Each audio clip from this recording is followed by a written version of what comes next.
And what's beautiful about the Bernie Sanders campaign is when I joined, no one told me, look, this issue of Palestine is really controversial. Try not to mention it too much. Maybe people don't need to know you're Palestinian American. Maybe you can just say you're an Arab American or a Muslim American. No one told me who to be. They told me you be who you want to be, who you think you are, and what you want to project. Bernie Sanders chose to put people like me, women in hijab, Palestinian American women, women who are attacked by the Islamophobes, attacked by the right-wing Zionists, and he put us front in his campaign. We'd also like to thank the Palestinian American Community Center, PAC, for giving us this space this evening. Also in welcoming Ahlam Ijbara, who is the Muslim and Arab American Director for the Bernie Sanders campaign. Assalamu alaikum. We have not had one presidential candidate who's ever put our issues at the forefront, such as Palestine, the anti-war issues that we all strongly believe in. But again, New Jersey, we need you to come out and vote on June 7th. I'm going to hand it over to our national surrogates, Amer Zahr, our awesome comedian. As you guys all know who have seen me maybe or heard me perform before, I'm Palestinian.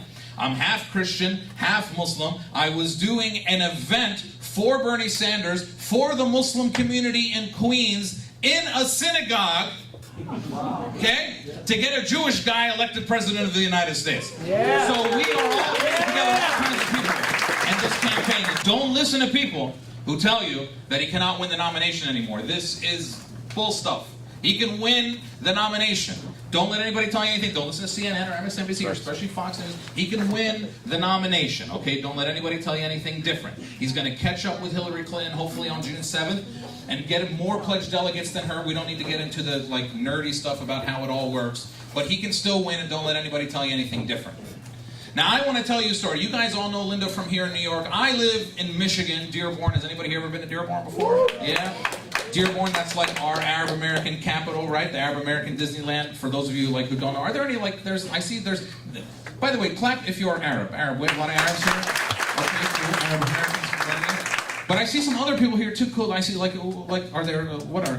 are you from? Pakistan. Pakistan, okay, all right. Pakistan, Palestine, close, okay. All right, good. Any others? Yeah? Vermont. Oh, is there a white guy? Okay, white guy.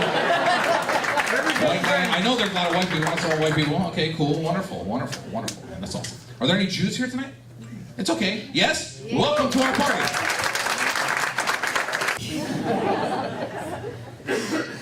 In 2003, she voted for the Iraq War. Now she says now she says it's a mistake. A long time later, when she was asked about it. Like a million people got it. Yes. Said it was a mistake. Now you would have hoped that she would have learned from that mistake. But when 2011 came around, she urged President Obama. We now know that she was the one pushing for President Obama to bomb Libya. And now look what happened in Libya. And you would have hoped that she would have learned from Iraq and Libya. And now we know that in 2013 she was pushing President Obama to bomb Syria. Now I know in our community there's a lot of differing views about Syria, and I understand that. But I do know this. I do know that we cannot have presidents anymore that just bomb our countries all the time. No matter what you think about Syria, no matter what you think about anything else. It just doesn't work out. Hillary Clinton has been running a campaign saying that she's going to bomb Syria. She's running that campaign. She calls it a no-fly zone, but that means war. She loves war. And Bernie Sanders has said, no more wars. That's it. We're done with this stuff. She wants to bomb our countries all the time. And now he's challenging her because he's speaking truth that people want to hear. And unfortunately, she's a weak candidate. Bernie still beats Donald Trump in every poll, and Hillary is losing to him. And it's really funny because Linda hears this all the time, and I hear it all the time, when they say to us, well, if Hillary wins the nomination, and I'm not ashamed to say it, they say if Hillary wins the nomination and Bernie doesn't, and you support Bernie, you're just going to go vote for Hillary, right? No! Because morally I can't. And not only that, here's the funny thing, all right? Those of us, like Linda said, who are in the Bernie movement, We are the kind of people who we wouldn't be involved in another presidential election, right? It's not like we're Democrats and we like the Democratic Party and we would just support anybody who's a Democrat. No, we are supporting this candidate for certain moral reasons. And these are people who were not involved in presidential politics before. These are people who were not involved in the process before. And so Hillary Clinton is not losing these voters, right? These are new voters coming in. Yet she still says to us, you guys have to support me when I win. Do you know why she says that? And do you know why her supporters say that? Because they know that she could lose to Donald Trump. If you don't want Donald Trump to be president, the best thing to do is make sure that Bernie Sanders is the Democratic nominee for president of the United States. That is the way we beat Donald Trump. And so as Arab Americans, as Muslim Americans, as Palestinians especially, because Dr. Zogby was, I think, being nice about it. When it comes down to it in July at the convention, Palestine is going to be front and center at the Democratic National Convention. There is going to be a philosophical fight over Palestine. And maybe it'll come out in our way, maybe it won't, but this is going to change the narrative of American presidential politics. This is going to put us back on the map. Listen, do you know why she voted for this Tafta? Do you know why she voted for Bernie Sanders? This Tafta voted for Bernie Sanders because her grandson and her nephews and her nieces told her, guess what, Tafta? We're all getting in the car today and we're all voting for Bernie Sanders. And we did that in Dearborn. And guess what? It worked. And you can do the same thing over here. All right? Get everybody together on election day. Make it a fun day. Go down and you vote for Bernie Sanders. My name is Sarsour. For my day job, I am the executive director at the Arab American Association of New York. I'm also the co-founder of empowerchange.org. It's the first Muslim online organizing platform. I'm a racial justice activist. I try to ensure that our voices in our community is represented in any social justice issue, including getting involved in the democratic process. By the way, our opposition, they're not more than us in numbers. We are not outnumbered by the opposition. We are out-organized by the opposition. That's what. So Bernie Sanders, just so for people to know where I stand on Bernie Sanders is a tactic. I don't believe in one man that's going to save our community. I don't believe in one man that's going to free Palestine. I believe in a man who's giving us an opportunity to engage in his campaign and to put our issues at the forefront.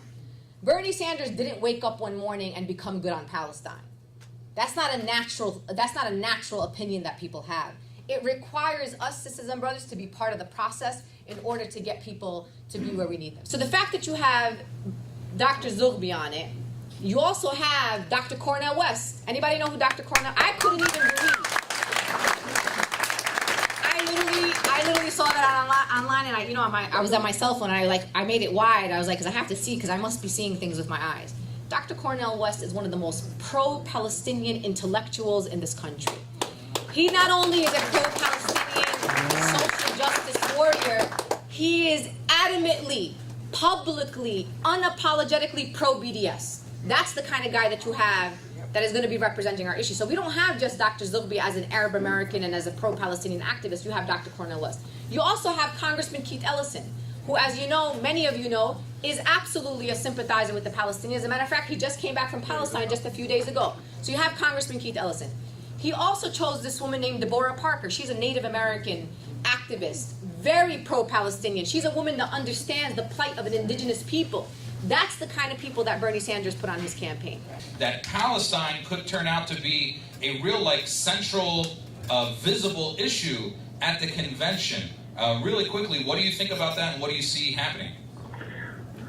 We would like to reach a consensus. We'd like to go into the convention with a consensus view, because I think that there is a consensus view emerging in the Democratic Party on Palestine. It is different than the current view reflected in the platform.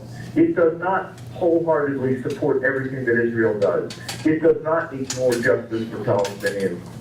It wants to end the occupation. It wants to end settlement. It wants to produce a solution that speaks to the real needs of the people who are suffering from this conflict, and that is the Palestinians living under occupation. If we can find a consensus among ourselves as we go, we may not have to raise the issue at the platform, at the convention. But if we do not reach a consensus, then Bernie has made it clear that this is an issue he cares deeply about. And so we'll go to the convention with it. It will depend on, number one, whether the other side is willing to come to an agreement, and number two, the extent to which Bernie Sanders feels that we have not gotten a fair shake and that we want to go forward to fight. And then he pointed me to the platform drafting committee, which of course raised a huge uproar by those who thought, oh my God, Bernie Sanders is serious about this issue, and he is serious about it. We now have a chance to support a presidential candidate who not only advocates for our issue, but has gone out on a limb and been the strongest advocate for that issue in decades, since Jesse Jackson.